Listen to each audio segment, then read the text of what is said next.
Welcome to Influential Entrepreneurs, bringing you interviews with elite business leaders and experts, sharing tips and strategies for elevating your business to the next level. Here's your host, Mike Saunders. Well, hello and welcome to this episode of Influential Entrepreneurs. This is Mike Saunders, the Authority Positioning Coach, and today we have with us Morris Lilienthal, who is a partner at Martinson and Beason PC, who is an Alabama personal injury attorney. Morris, welcome to the program. Thanks for having me on, Mike. Looking forward to it.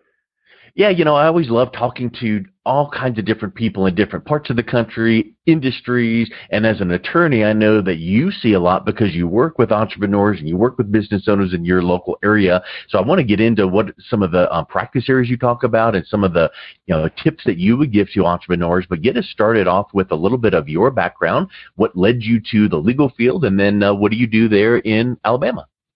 Yeah, thanks so much. Yeah, so I was born and raised here in Alabama, moved around a little bit, originally born in Selma, Alabama, which is kind of a civil rights history here in Alabama, and then really grew up in West Alabama in a little town called Carrollton, Alabama. Went to school there and went to undergrad at a small liberal arts school at Maryville College in Maryville, Tennessee. Played football up there, and then came back to Birmingham, Alabama, to Samford University, to the Cumberland School of Law, and did that. But my mother worked for the local district judge growing up, so I kind of grew up at the courthouse.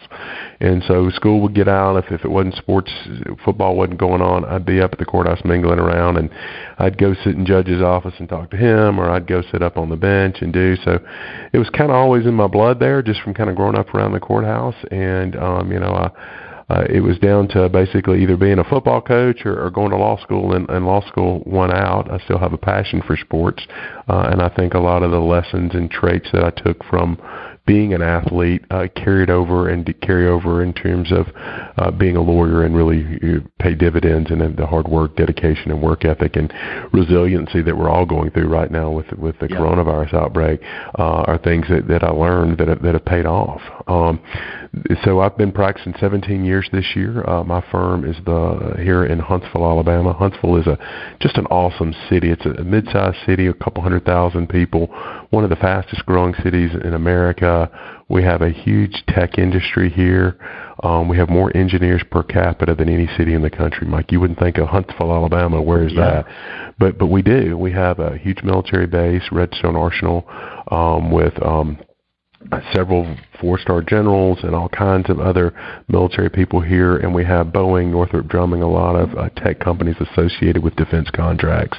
And Marshall Space Flight Center is based out of here, so if you've ever heard of Space Camp, Huntsville's the home of the original Space Camp. And so we've got a lot going on here. My firm was founded in 1937, so the firm kind of grew up with the town. And so we are a traditional law firm still. We are a full-service firm with 5 lawyers, about 14 staff, and we niche down, but we each individually niche down. So we have certain partners that do specific areas of practice. So it's really great. So I've got a partner that does estate planning and corporate law. And so if I have an accident case that I'm handling for somebody and they get done, and I talk to them about the importance of an estate plan, ask them if they have one. And if they don't, then, my partner can help them with it. So, over the years, the firm has kind of grown with the town, and, we've added, lawyers and practice areas to best fit the needs of our community and our client base. There's a couple things that I want to unpack in that, because a couple items popped out at me. Number one is learning from sports and discipline and things like that. And then number two is what you just said there with specific partners that focus on specific areas. So first, speak a little bit about, what can someone that just loves sports but goes, maybe I'm not cut out for that, so, I've got to have my fallback career in whatever that it is. But in reality, you're learning from that time you spend in sports with teamwork, with discipline. How does that play into a business, no matter what the profession is? Every day it does. Yeah. So, whatever sports, even extracurricular activities, things that you're involved in, and as a youth and even in college, the discipline, the hard work, the getting up, the extra hours, all the teamwork and the interpersonal relationships. If you're in sports or you're involved in clubs and some kind of activity like that you have to learn to work with people, and you've got to learn your role and be able to count on other people in most cases. And those are things as a lawyer and as a business owner I do every day. We have staff members here that we've got to interact with and learn how to get along with and be able to rely upon them to do their job. And, I know there's going to be ups and downs, just, like in a football game, we may have a turnover or we may can't move the ball, and get a first down for 2 quarters, but we've got to keep battling and work our game plan because we've planned out to do and put the dedication in. And same thing here in the legal field. So in a litigation case, I've got to do my research. I've got to do my investigation. I've got to take depositions and do discovery. And all those things are leading me down the road to hopefully a successful resolution in the case, whether that's a settlement or a trial for my client. And that's, kind of goes back to football. And so, the kind of difficulties that we're having now in today's times and concerns that we're having, I lean back on, the hard times that I had and the running the extra sprints and the 100-degree heat with football equipment on, weather that I didn't want to do it. I lean on that instinctively, I think, in what I do day in, day out here at the firm. It makes me think, too, when you think about business and football analogies, you think about, or you hear this a lot, it's all blocking and tackling. The coaches, you might have some fancy plays, but you've got to be good at blocking and tackling because that's the foundation. Well, you mentioned research, one of the things you just mentioned. Well, if you just blow through research because it's not really the fun, glitzy stuff that, you would prefer to do, but you might miss out on something really big. So, comparing football and blocking and tackling to research, you better be really focused, really good at that, because that becomes then the foundation of the case that you're working on. And you might pick up that nugget, that gem that really breaks something open in the defense or in the prosecution, whatever that you're researching. Sure. But too many times people think, it's just research. Let me just blow through that to check the box. So speak a little bit about, even from a legal standpoint and from an entrepreneurial standpoint, boy, there's some things in our business that aren't really the fun things to do, but you got to do it. And lo and behold, there might be that time when you're doing it and focusing, and that becomes the breakthrough in what you're working on. There's no doubt. It's all about the fundamentals in the small things. Little things matter.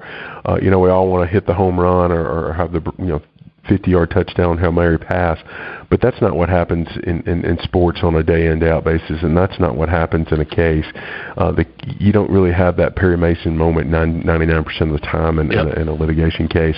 Where your case is won or made, where you win on Friday nights in high school or Saturday or Sundays in college or pro football or any other sport, is the summer. It's the fundamentals. It's doing the little things. You have to do and drill it down and get it to where it is ingrained to you that these things are important. And when you do that, and then that 1 out of 10 times when you're doing that research that you're talking about, you find that nugget. It's like, this is why we do this. Yeah. This is why we do this, because it makes a difference at the end of the day. Now, you may know that most of the time you're not going to find that. But if you don't, I can tell you one thing, 100% of the time, you're not going to find it if you don't do the research. Yeah. So, and if you don't do it with the right approach and attitude, you ever heard that story about I don't know, I'm probably going to butcher the story, but you'll remember probably, the brick masons. They're working on this building, and someone walks by and they ask the 3 guys, what are you doing? I'm out here slaving in the hot sun. Oh, okay. What are you doing? To the next guy, oh, well, I'm building this building. Oh, okay. Well, the third guy is like, what are you doing? He's like, I am participating in the team that is building this wonderful building that is going to serve the community. You see where I'm going. It's right. Their attitudes of that. So, yes, you've got to check the box and do the research or fill in the blank with whatever task that's at hand that isn't really the fun thing to do. But when you do it with the right attitude, that does open up your mind or ability or opportunity to see something or do something and make a really difference. Is it every time? Nope. But when it does come up, it could be that catalyst to go, you know what? Those 30 times I did that task that nothing really came up about it, but the 31st time, wow, that makes everything worth it. So I think that's a really big mindset shift that people need to make. 100% agree, and I think that comes from the top. And you know, so if you're a solopreneur and you're doing this on your own, then you've got to have that ingrained into you and learn that. But if you run a business and you've got employees and staff that work for you, you need to ingrain them in that and educate them on why this is so important and encourage them along the way to stay on top of it. And then when they do hit that home run for you and they find that little nugget, reward them and compliment them on what they're doing to encourage them and let them understand why that's so important. Because you can tell them it's important, but when they actually find what they need and it's critical in a case or in your situation, then you explain to them why. You know, so one of the things that I try to do as an entrepreneur and as a business owner is explain, not only tell my employees what I'm expecting of them and do, but I try to explain to them and let them understand the aura of everything around it and what's involved in it, so they get the full picture. So when they're motivated and they get the picture, they understand why it's important, and to give them feedback on it because it's important. They want feedback. 100%, and it's again, I tend to think in analogies, but it reminds me of, you know, do you chastise the person that didn't quite do that thing the right way, or do you reward them when they do something that was good? Well, obviously you reward them because it makes them want to do more. And there's a book that I read years and years ago called Whale Done, like Shamu the whale, instead of well done. And, you know, in a synopsis, it was this fictional story of this business consultant that was at SeaWorld, and he's like, man alive, these trainers are training that big old whale to do all these tricks. So he talks to them afterwards and says, what do you do? Zap them when they do something wrong? And how do you train them? And they're like, no. All we do is we teach them to do one little thing and reward them when they do it right, and then reward the next one and the next one, and we reward that. And he goes, huh.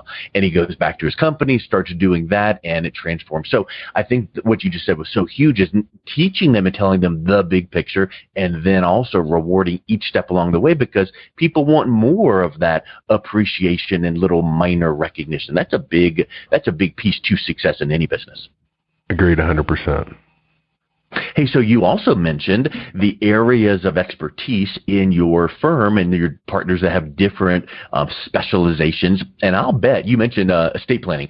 I'll bet you took a course in law school on estate planning, and I'll bet you could speak to estate planning, but maybe that's not your wheelhouse, and maybe it would spread you too thin if you're working with a client that goes, oh, we do need that. And you're like, okay, let's move. No, you bring in people that their highest and best use of their talent is that category, that specialization. So I really like that concept. And is that something that you guys have done, you know, since the inception, or is that kind of evolved and transitioned over time? I think it's evolved over time. I think, you know, certainly when the firm was founded, you know, in 1937, you know, it was a solo practice, and then it became a family practice, and it's grown over the years. But since I've been here for 12 plus years, we've each kind of specialized, and we try to be that resource to be there for our clients. You know, people come to us in different ways, and they come into the firm, and, you know, it depends upon, you know, whether they're a contact, a client, or some kind of marketing thing that they get to us.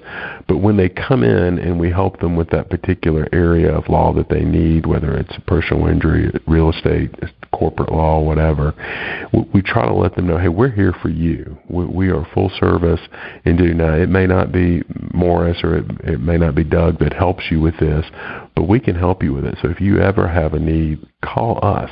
And then if we can't help you, there are things that we don't do. We don't do bankruptcy law. That is a specialized area of law. But we have contacts in the legal community that do, and we can put you in touch with somebody.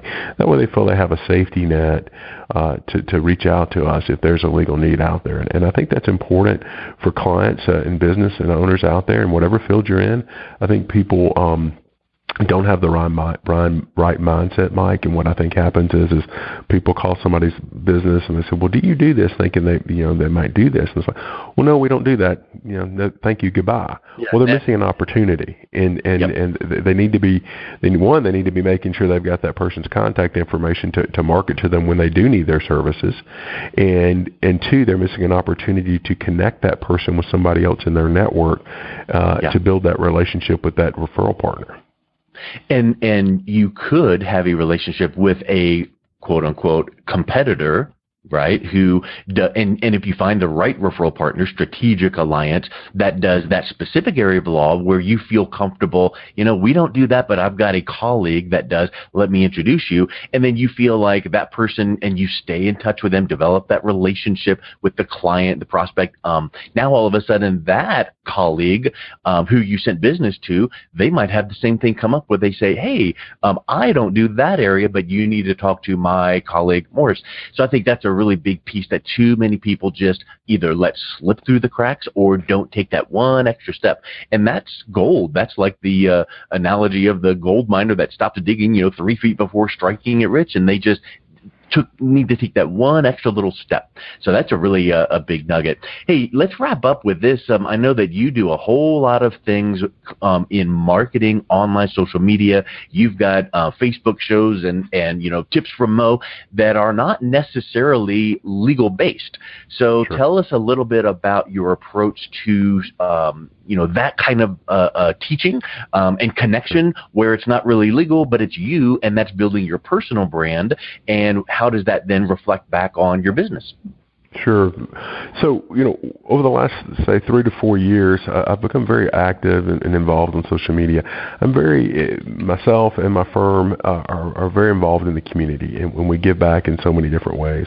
And I'm a people person, and I love to interact with people and do in person and online. And so my philosophy and my firm's philosophy has been, we want to give back, and we want to add value to our community. And so one of the ways, a couple of the ways that I've done that, Mike, is one is I started off about 3.5 years ago doing what I call Tips from Mo, which are 60-second video tips. And I do them I used to do them about every day. Now I do them a couple of days a week. And you're right, they're not about the law 99% of the time. They're about, things that inspire me that I see in the community, things at the ball field, with my son's, baseball or basketball team that I see that inspires me or reminds me, or life hacks, little tips or tricks that I picked up that I thought, man, people probably don't know about this, and let me share this with them. And they're 60-second tips, and it's a way to add value. And I do that on a larger scale with my Facebook Live show called The Mo Show Live, and I have on nonprofits, local leaders, city council, mayors. I've had on the international president of Rotary International, which has 1.6 million members, and I'm proud to be a Rotarian. I've had on the national president of Mothers Against Drunk Driving, which does tie a little bit into my legal practice. Mm-hmm. But we weren't talking about legal. We were talking about the dangers of drunk driving. So I try to have people on that have a story to tell, individuals as well, that inspire people. And I've had a lot of guests like that. And I have some fun shows. I've had shows on with 4 or 5 lawyers that all played SEC college football, and we talked about what you and I were talking about earlier, the things that they learned from football that set them up to be a successful lawyer and business person.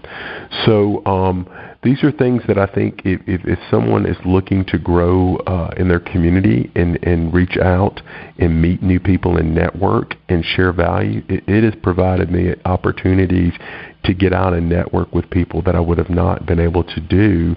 And it's done naturally because people want to get on and talk about their calls or talk about what's going on in their city or doing.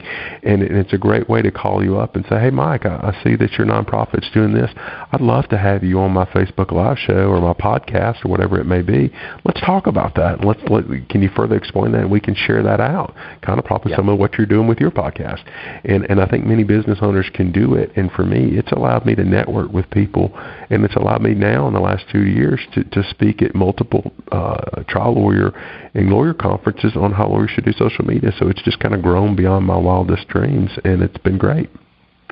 And it just touches on how you're wired, because if you were afraid of the camera, if you really didn't know what to say to people, it would have never worked. But when you are a people person and you appreciate, getting to know people for no other reason other than, then it just seems to work. And it reminds me to, have you ever read the book The Go-Giver by Bob Berg?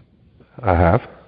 Yeah, I've had him on my podcast a couple times, and just what a wonderful book. Just that fictional story of teaching people how to give value and serve and just seeing where the chips fall. And it's not like if I do this, you must do that. So I think that's right. A really neat thing. So, hey, wrap us up, Morris. What's the best way can people reach out, connect with you, your firm, and also check out some of your Facebook Lives?